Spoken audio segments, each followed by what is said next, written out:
जय Hind friend. Class 10 UP board के सभी छात्रों को जय हिंद। तो आज का हमारा टॉपिक होने वाला है सामाजिक विज्ञान। आपकी 2024 की बोर्ड परीक्षा के लिए वेरी वेरी इंपॉर्टेंट ये क्वेश्चन पेपर होने वाला है। इसमें मैंने वही क्वेश्चन रखे हैं जो कि आपकी परीक्षा के लिए वेरी वेरी इंपॉर्टेंट है। तो हम लोग वीडियो को जल्दी से स्टार्ट करते हैं। अगर हमारे चैनल को सब्सक्राइब नहीं किया है तो चैनल को जल्दी से कर लें सब्सक्राइब, क्योंकि आपको इसी चैनल पर सभी विषय की आपको 2024 बोर्ड की एक अच्छी सी तैयारी यानी कि रिवीजन हो जाएगा। तो आपको आज इस वीडियो पर रिवीजन करना होगा अपने 2024 यानी कि अपनी बोर्ड परीक्षा के लिए। सामाजिक विज्ञान आपका लगभग 90 प्लस का आपको स्कोर करना होगा। कितना स्कोर करना? 90 प्लस का आपको स्कोर करना होगा सामाजिक विज्ञान में, तभी आपका मेरिट लिस्ट में नाम आ सकता है। तो आज हम लोग अपनी बोर्ड परीक्षा 2024 की एक बेहतरीन लेवल पर तैयारी करेंगे इस क्वेश्चन पेपर को सॉल्व करके। तो आप वीडियो पर बने रहें, आप वीडियो को स्किप नहीं करना आपको एक भी सेकंड, क्योंकि आज हम लोग आपको लिखना भी बताएंगे अपनी कॉपी पर आपको कैसे लिखना होगा, क्योंकि आपको हम बताएंगे आपको बोर्ड परीक्षा में एग्जामिनर से आपको कैसे नंबर लेने हैं। तो यहाँ पर आपको जल्दी वीडियो स्टार्ट करते हैं, तो आप वीडियो पर बने रहें। तो जैसा कि आपको बोर्ड परीक्षा में आप अपने परीक्षा को 20 MCQ भरने के लिए आपको अपने साथ नीले ब्लू यानी नीले और काले बॉल पेन ले जाना है, तभी आपको वहाँ पर OMR सीट पर भरने होंगे। तो यहाँ पर जैसा कि ये पहला प्रश्न यहाँ पर हमारा दिया गया है, ऑटो वान बिस्मार्क का संबंध किस देश से है? हमारा किस देश से है? वो हमारा हो जाएगा यहाँ पर जर्मनी। क्या हो जाएगा? जर्मनी। ऑटो वान बिस्मार्क का संबंध किस देश से है? जर्मनी से संबंध था। ये क्वेश्चन हमारा वेरी वेरी इंपॉर्टेंट है, इसको आपको ध्यान रखना होगा। इसके बाद नेक्स्ट क्वेश्चन हमारा क्वेश्चन नंबर 2। क्वेश्चन नंबर 2 कह रहा है यहाँ पर हमारा नेपोलियन बोनापार्ट की पराजय कब हुई थी? ये भी हमारा क्वेश्चन वेरी इंपॉर्टेंट है, इसको भी आपको ध्यान रखना होगा। यहाँ पर क्वेश्चन कह रहा है कि नेपोलियन बोनापार्ट की पराजय कब हुई थी? तो कब हुई थी? हमारी 18 से 15 ईस्वी में नेपोलियन बोनापार्ट की पराजय हुई थी।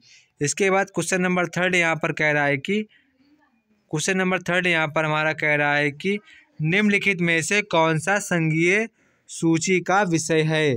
तो आपको हम बता चुके हैं क्वेश्चन को, ये क्वेश्चन हमारा रिपीट हुआ है। मैंने इससे पहले एक सैम्पल पेपर सामाजिक विज्ञान का अपलोड कर दिया है, उसमें मैंने इस क्वेश्चन को करा दिया है। तो जैसा कि यहाँ पर हमारा इसका आंसर क्या होगा? यहाँ पर हमारा इसका आंसर होगा रक्षा। संघीय सूची का विषय हमारा क्या है? रक्षा। ये तो यहाँ पर हमारा प्रतिरक्षा भी आपको लिखा मिल सकता है। क्या लिखा मिल सकता है? प्रतिरक्षा। तो आप यहाँ पर आता तो आप ये भी सही करते। यहाँ पर हमारा क्या लिखा? रक्षा। तो ये हमारा इसका सही जवाब होगा। इसके बाद क्वेश्चन नंबर 4 यहाँ पर कह रहा है कि ब्रिटेन वुड्स नामक संस्था निम्न में से कहाँ स्थित है? तो यहाँ पर हमारा इसका सही जवाब होगा अमेरिका। क्या होगा? अमेरिका। इसके बाद क्वेश्चन नंबर 5, मेरा स्वराज जन्म सिद्ध अधिकार है और मैं इसे लेकर रहूँगा, यह किसका कथन है? तो ये हमारा किसका कथन है? ये हमारा कथन है बाल गंगाधर तिलक, यानी कि ऑप्शन नंबर बी वाला हमारा इसका सही जवाब होगा, बाल गंगाधर तिलक।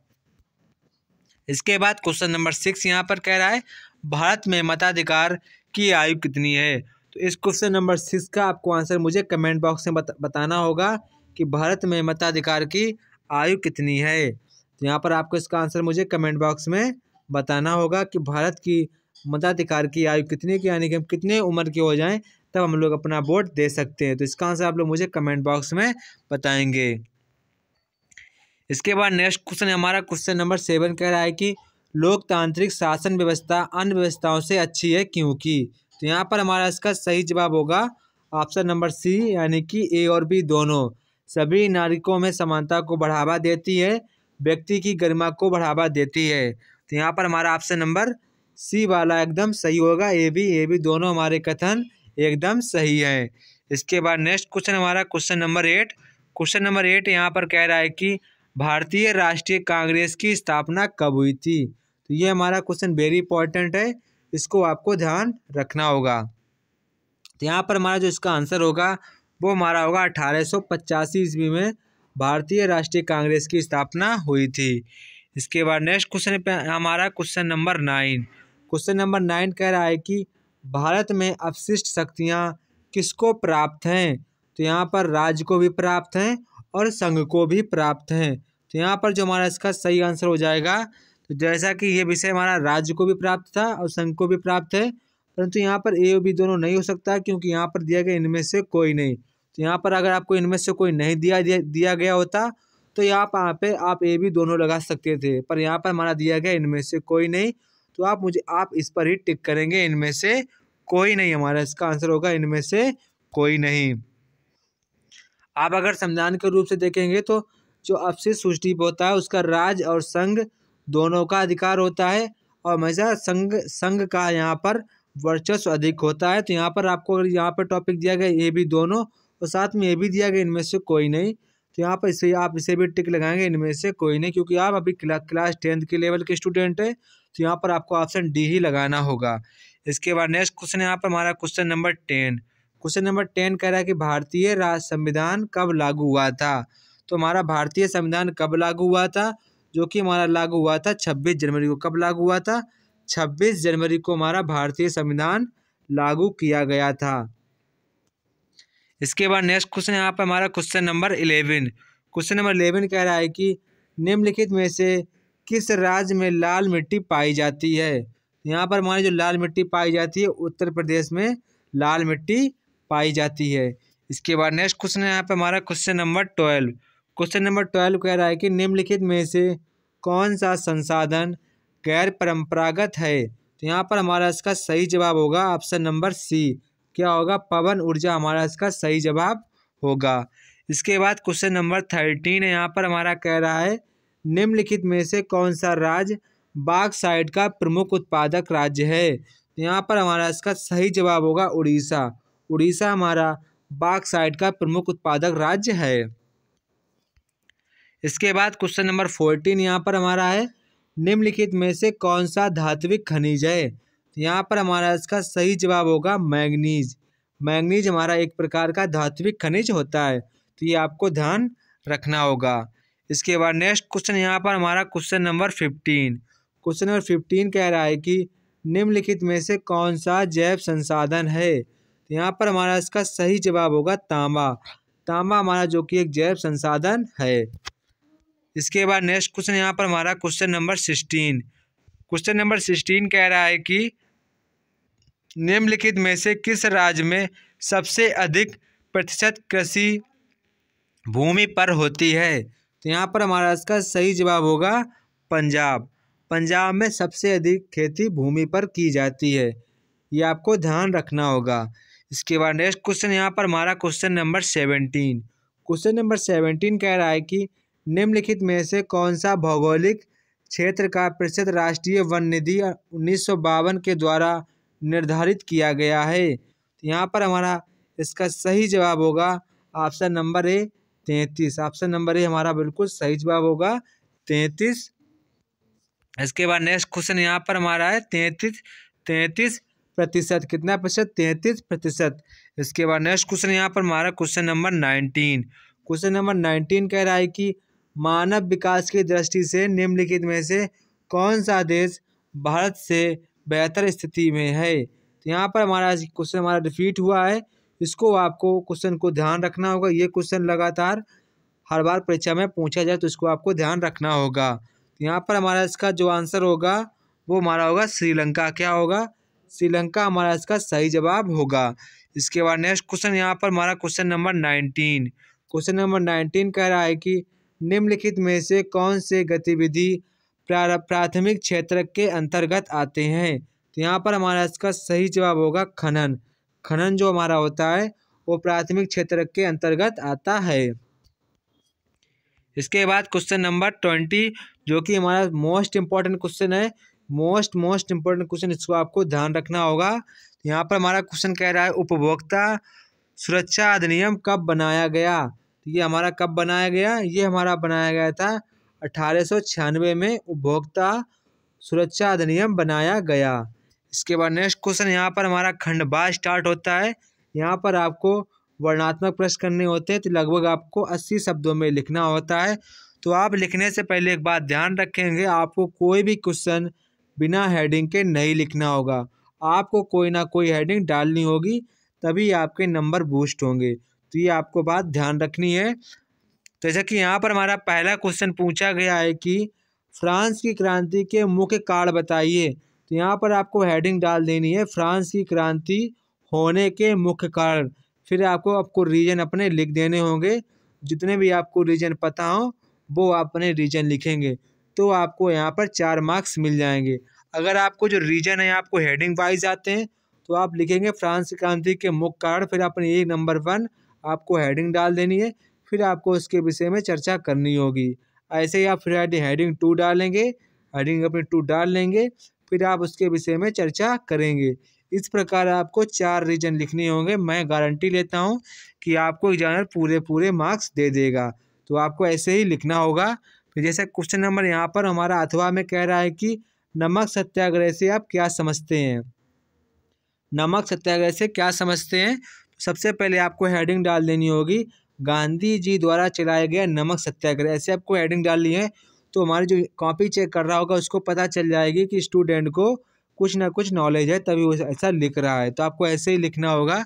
जैसा कि यहाँ पर कह रहा है नमक सत्याग्रह से आप क्या समझते हैं, तो आपको हेडिंग डाल देनी है गांधी जी द्वारा चलाया गया नमक सत्याग्रह। तो आप हेडिंग डाल देंगे, फिर आपको इस पर चर्चा करनी होगी। फिर आपको बीच बीच में कहीं हेडिंग डालनी होगी ताकि आपको जल्दी सी पेजिंग भी भर जाएगी और आपको अच्छे नंबर भी मिल जाएंगे। तो आपको ऐसे ही लिखना होगा। इसके बाद क्वेश्चन नंबर 2 यहाँ पर हमारा कह रहा है कि किस प्रकार से लैंगिक भिन्नता से राजनीतिक को प्रभावित किया जा सकता है, संक्षेप में लिखिए। इसके अथवा में क्वेश्चन दिया गया है सत्ता की साझेदारी लोकतंत्र की आत्मा है। इस कथन की आपको विवेचना करनी होगी।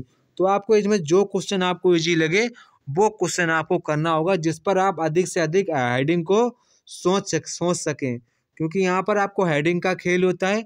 आप जितनी अच्छी हेडिंग डालेंगे वहाँ पर आपको उतने अच्छे मार्क्स मिलेंगे। तो यहाँ पर आपको जिस क्वेश्चन पे अधिक से अधिक हेडिंग आए वही क्वेश्चन आपको करना होगा। इसके बाद क्वेश्चन नंबर यहाँ पर हमारा 3 क्वेश्चन कह रहा है कि खनिज के संरक्षण की विवेचना कीजिए। अथवा में यहाँ पर कह रहा है भारतीय अर्थव्यवस्था में वैश्वीकरण के महत्व की विवेचना कीजिए। तो यहाँ पर हमारा 3 जो अथवा प्रश्न दिया गया है इस पर आप शायद सोचकर लिख पाएँ, परंतु मैं गारंटी लेता हूँ कि आप ऊपर वाले पर अधिक से अधिक सोच लेंगे। तो आप सभी छात्रों को यही क्वेश्चन करना होगा। इस पर आप अधिक से अधिक हेडिंग भी सोच लेंगे और आप विदाउट हेडिंग तो आपको लिखना ही नहीं, आपको विद हेडिंग डालकर लिखना होगा। इसके बाद नेक्स्ट क्वेश्चन यहाँ पर हमारा क्वेश्चन नंबर 4 यहाँ पर हमारा कह रहा है कि झूम कृषि की विशेषताओं का विवेचना करना है आपको। फिर अथवा में कह रहा है कि उपभोक्ता के शोषण से के किन्हीं 4 कारणों की समीक्षा करनी है। तो आप इन 2 में से किसी एक ही क्वेश्चन को करेंगे और आपको विथ हेडिंग लिखना हो। जिस क्वेश्चन पर आपको अधिक से हेडिंग आती हो वही आप क्वेश्चन करेंगे, क्योंकि यहाँ पर सब हेडिंग का खेल है। इसके बाद नेक्स्ट क्वेश्चन यहाँ पर हमारा वर्णनात्मक प्रश्न यानी कि वेरी लॉन्ग क्वेश्चन है जो कि आपको लगभग 150 शब्दों में लिखना होगा। तो 150 शब्द आप तभी लिख पाएंगे, 100 वर्ड आप तभी लिख पाएंगे जब आप हेडिंगों का अधिक से अधिक प्रयोग करेंगे। क्योंकि जब आप एक हेडिंग लिखेंगे, हेडिंग के बाद यहाँ पर आपकी ऊपर नीचे 2 या 3 लाइन छूट जाती हैं जिससे आपकी जल्दी सी पेजिंग भर जाती है। तो ये बात आपको ध्यान रखनी होगी।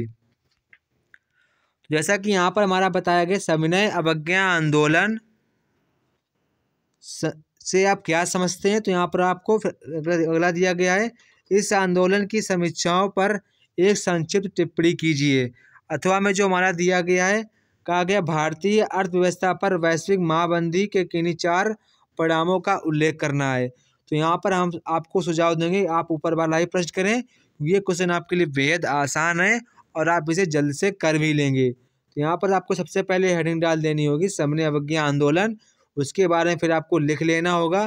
फिर आपको हेडिंग डालनी होगी इस आंदोलन की सीमाएं, यानी कि कहाँ तक हमारा आंदोलन इसका विस्तार हुआ, कहाँ कहाँ तक ये हमारा पहुँच गया आंदोलन, इसकी क्या हमारी खास बातें थी, इससे में क्या नुकसान हुआ, ये आपको सारी समीक्षाओं का वर्णन करना होगा। जब आप इस क्वेश्चन को आप विथ हेडिंग लिखेंगे लगभग आपको 3 पेज लॉन्ग आंसर लिखना होगा, लगभग 3 पेज। इससे कम तो लिखना ही नहीं। अगर आपने इससे कम लिख दिया तो आपको 6 नंबर में 4 या 5 नंबर दे दिए जाएंगे, जो कि यहाँ पर आपके नंबर कट जाएंगे। पर हम ऐसा हम नहीं चाहते किसी छात्र के नंबर कटें। इसके बाद नेक्स्ट क्वेश्चन यहाँ पर हमारा क्वेश्चन नंबर 6 है। क्वेश्चन नंबर 6 यहाँ पर कह रहा है भारतीय संघ के अर्ध संघीय ढांचा है। इसकी पुष्टि में किन्हीं दो कारकों का उल्लेख करना है। इस अथवा में कह रहा है कि लोकतांत्रिक सुधार से आप क्या समझते हैं, इसके लिए उठाए सकने वाले किन्हीं दो कदमों का आपको उल्लेख करना हो। तो आपको इन दोनों प्रश्न, जो प्रश्न आपको अच्छा लगे वो आप करेंगे विथ हेडिंग डालकर। इसके बाद नेक्स्ट क्वेश्चन यहाँ पर हमारा क्वेश्चन नंबर 7। क्वेश्चन नंबर 7 कह रहा है कि मृदा अपरदन से आप क्या समझते हैं। इस समस्या के समाधान हेतु आपको कोई कार्य 4 उपाय लिखना होगा। तो सभी छात्र मृदा अपरदन के बारे में जानते होंगे, तो आप इसके बारे में अच्छा सा लिख सकेंगे। इसके बाद नेक्स्ट क्वेश्चन यहाँ पर अथवा में कह रहा है कि संसाधन नियोजन की आवश्यकता क्यों है। भारत में संसाधन नियोजन हेतु कोई 4 उपाय सुझाइए। तो आपको ऊपर वाला ही करना, क्योंकि यहाँ पर हमारा ऊपर वाला प्रश्न बेहद आसान है, तो आपको इसको ही करना। पर आपको मैं बताऊंगा इस क्वेश्चन को आपको हाल में आपको तैयार कर लेना है, क्योंकि ये क्वेश्चन बोर्ड परीक्षा में आने के यहाँ पर 100% चांस हो गए, क्योंकि ये क्वेश्चन हमारा बहुत ही अच्छा क्वेश्चन है, इंपॉर्टेंट क्वेश्चन भी है, तो आपको इसको तैयार कर लेना होगा। इसके बाद नेक्स्ट क्वेश्चन यहाँ पर हमारा क्वेश्चन नंबर 8। क्वेश्चन नंबर 8 कह रहा है कि विकास की अवधारणा क्या है। समानता इसमें किन घटकों को सम्मिलित किया जाता है। इसका अथवा में कह रहा है कि तृतीय क्षेत्र क्या है, इसकी विशेषताओं की समीक्षा करनी है। तो आपको 2 में से कोई एक प्रश्न करना होगा, जिस पर आपको अधिक से अधिक हेडिंग आए, आपको वही प्रश्न करना होगा। इसके बाद नेक्स्ट क्वेश्चन यहाँ पर हमारा होगा मैपिंग से क्वेश्चन आते हैं। तो यहाँ से हमारे मैप पर क्वेश्चन आते हैं, जो कि आपको बोर्ड परीक्षा के दौरान इंडिया का मैप दिया जाएगा, जिस पर आपको ये प्लेस भरने होते हैं। तो जैसा कि यहाँ पर हमारा पहला यहाँ पर स्थान दिया गया है कि यानी कि पहला हमारा क्वेश्चन पूछा गया है कि वह स्थान जहाँ पर सितंबर 1920 में राष्ट्रीय कांग्रेस का अधिवेशन हुआ, तो वह हमारा स्थान क्या है, कोलकाता। क्या है, कोलकाता। इसके बाद नेक्स्ट क्वेश्चन यहाँ पर कह रहा है कि वह स्थान जहाँ जालियांवाला बाग हत्याकांड हुआ, इसका हमारा आंसर क्या होगा। ये इसका आंसर हमारा होगा अमृतसर। क्या होगा, अमृतसर पंजाब। क्या होगा, अमृतसर पंजाब। इसके बाद नेक्स्ट क्वेश्चन यहाँ पर हमारा पूछा गया है वह स्थान जहाँ से महात्मा गांधी ने नमक कानून तोड़ा, तो ये हमारा क्या हो जाएगा, दांडी। क्या होगा, दांडी, जो कि हमारा इस समय कहाँ पे है, जो कि हमारा इस समय गुजरात में है। इसके बाद नेक्स्ट क्वेश्चन यहाँ पर कह रहा है कि गुजरात का वह स्थान जहाँ किसानों ने सत्याग्रह आंदोलन किया था, तो वह स्थान हमारा क्या है, खेड़ा। क्या है, खेड़ा। इसके बाद नेक्स्ट क्वेश्चन यहाँ पर हमारा कह रहा है कि वह स्थान जहाँ 1929 में भारतीय राष्ट्रीय कांग्रेस का अधिवेशन हुआ, तो वह हमारा स्थान कौन सा है, लाहौर। लाहौर इस समय कहाँ पे है, पाकिस्तान में। कहाँ पे है, पाकिस्तान में। इसके बाद नेक्स्ट क्वेश्चन यहाँ पर आपको जो छात्र इंग्लिश वर्जन से हैं वो आप इंग्लिश वर्जन को देख सकते हैं। इसके बाद नेक्स्ट क्वेश्चन यहाँ पर ज्योग्राफी से क्वेश्चन आते हैं, तो आपको ज्योग्राफी के क्वेश्चन अच्छे तरीके से यहाँ से रीड करने होंगे। जैसा कि यहाँ पर हमारा पहला क्वेश्चन कहा गया है कि उत्तर भारत की कोई एक नदी आपको चिन्हित करनी होगी, तो आप उत्तर भारत की कोई नदी चिन्हित कर सकते, जैसे कि गंगा हमारी हो गई, हमारी यमुना हो गई, हमारी घाघरा हो गई, हमारी गंडक हो गई, हमारी कोसी हो गई, चंबल हो गई, केन हो गई, बेतवा हो गई। तो इतनी हमारी नदियाँ हो जाएंगी। अब कोई एक नदी को आपको चिन्हित कर देना है। एक बार फिर से सुन लीजिए, गंगा, यमुना, घाघरा, गंडक, कोसी, सोन, चंबल, केन, बेतवा। तो यहाँ पर आपको कोई एक नदी को चिन्हित कर देना है। आप सभी लोग गंगा नदी को चिन्हित कर देंगे। इसके बाद नेक्स्ट क्वेश्चन यहाँ पर हमारा दिया गया, एक ताप विद्युत केंद्र को चिन्ह द्वारा बताइए, तो आप लिख देंगे मंदरा। क्या लिखेंगे, मुंदरा, गुजरात। मुंदरा में हमारा ताप केंद्र है, जो कि गुजरात में है। तो यहाँ पर आपको कोई एक लिख सकते हैं। इसके बाद नेक्स्ट क्वेश्चन यहाँ पर कह रहा है भारत के पूर्वीय तट पर एक समुद्री पत्तन चिन्हित करना होगा, तो आपको कोई एक पत्तन चिन्हित करना होगा, तो आप लिख सकते हैं तूतीकोरिन। तूतीकोरिन, तूतीकोरिन तमिलनाडु। क्या लिखेंगे, तूतीकोरिन तमिलनाडु। या आप यहाँ पर आप लिख सकते हैं, यहाँ पर लिख सकते हैं हल्दिया। एवं हल्दिया हमारा कहाँ पे है, कोलकाता में पत्तन है, तो आप ये भी लिख सकते हैं। इसके बाद नेक्स्ट क्वेश्चन यहाँ पर पूछा गया है कि चाय उत्पादक कोई एक क्षेत्र का आपको यहाँ पर चिन्ह आपको क्षेत्र बताना होगा। तो आप असम का क्षेत्र आप लोग चिन्हित कर सकते हैं, असम का क्षेत्र आप लोग चिन्हित कर सकते हैं। इसके बाद नेक्स्ट क्वेश्चन यहाँ पर पूछा गया है कि छत्तीसगढ़ की राजधानी को आपको चिन्हित करना हो। तुम्हारी छत्तीसगढ़ की हमारी राजधानी क्या होगी? राजधानी नगर पूछा गया है। तो छत्तीसगढ़ की हमारी राजधानी नगर क्या है? रामपुर। क्या है? रामपुर। इसको आपको ध्यान रखना होगा। राजधानी नगर पूछा गया। क्या पूछा गया है? राजधानी नगर। तुम्हारा क्या होगा? रामपुर। तो ये हमारे ज्योग्राफी के सभी क्वेश्चन हो गए। तो ये हमारा 2024 सामाजिक विज्ञान आपकी बोर्ड परीक्षा के लिए मोस्ट इम्पॉर्टेंट क्वेश्चन पेपर था। तो अब इस क्वेश्चन पेपर को पढ़कर आपको एक अच्छा सा आपको कॉन्फिडेंस लग रहा होगा कि मैंने क्वेश्चन जिस तरीके से पढ़े हैं तो इस तरह के क्वेश्चन हमारे बोर्ड परीक्षा में लगातार पूछे जा रहे हैं, क्योंकि मैंने इसमें वही क्वेश्चन रखे थे जो कि आपकी बोर्ड परीक्षा में लगातार रिपीटेड क्वेश्चन थे। जय हिंद दोस्तों, फिर मिलते हैं अपने नेक्स्ट वीडियो में। तब तक कि आप सभी लोगों को जय हिंद। और चैनल को सब्सक्राइब करना तो ना भूलें, अपने सभी फ्रेंडों को शेयर ज़रूर करें।